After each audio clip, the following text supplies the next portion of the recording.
Chapter 127. The indolent Enos repudiates life and praises non-existence.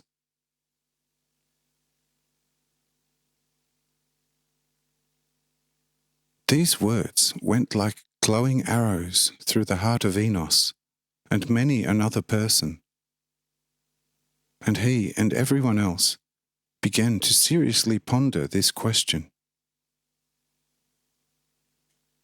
He went back to his former place, but his heart began to be mightily astir. Like fiery meteors, 1,000 thoughts and ideas emerged from the depth of his soul, and, flashing around in it like lightning, had the same effect on him as when lightning momentarily at night time lights up regions of the earth, making them clearly visible for a moment. But as soon as the lightning has gone, the darkness of night is 10 times worse than before. Despite these light meteors, no permanent light took on form in him, so that our Enos came up with nothing but contradictions. And this because the brief flashes occurred here and there, thus always illumining a different region of the heart, so that he continually beheld different ideas within him. Having been assailed, like many others, by all the thousands of thoughts and ideas for nearly a whole hour, he finally exclaimed, "O repose, you glorious repose! How blissful I always was in your arms! How blissful I must have been when I did not exist, and how much more blissful I would become if I could again revert to complete non-existence. Is man not already happier within the walls of his house, when outside there rages a gale, than when he is outside in the midst of the uproar of the elements? And even happier, fast asleep, while outside the elements threaten to destroy the earth? What an endless difference there is between me and a stone!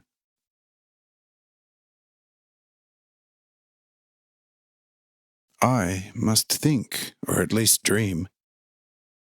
I am endowed with indelible perception and, consequently, with hunger, thirst, heat, cold, night, day, pain, and grief. If I deviate only a little from the given order, I am promptly rebuked with more or less menacing words, which promptly exact remorse in my heart. If I err frequently, I am always chastised, and that because I must unfortunately have life, and therefore perception. Oh, you miserable advantages of life compared to death! You fortunate stone!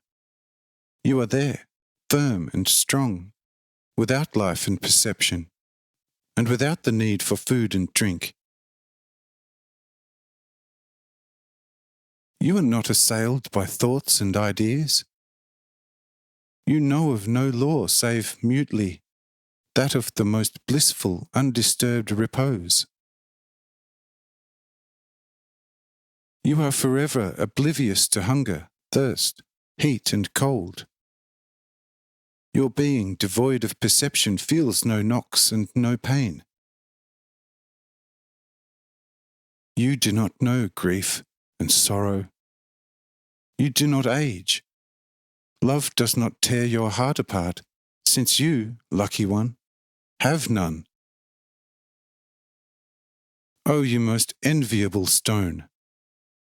Could I be like you, truly? Had I thousands of the most perfect lives, I would give them all for a single atom of your most fortunate being, provided you are really as inert and unfeeling as you seem to be. O great, sublime Creator of all things! Now I have a completely different question, the answer to which might surely be more difficult for you than the preceding one.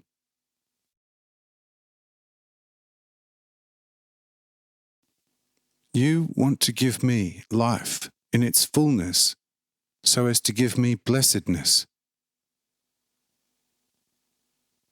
Oh, for the most unfortunate bliss! Rather, give me a complete non-existence, and you will make me completely blissful.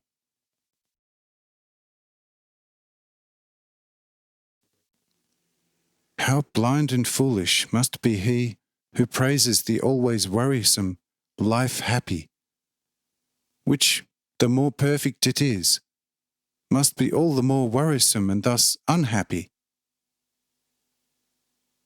Therefore, I shall ask you, you life of all life, not for life, but always only for the most complete death. For when I had no existence, I was happy. And once I shall again have none, I shall again be happy. O Lord, do keep to yourself your fullness of life, this greatest calamity for every being. But to me give the fullness of death, of non-existence, and you will make me truly blissful, indeed forever blissful. Make me into a stone without life and feeling, and I shall, through my mute existence, praise and glorify you for it forever. Amen.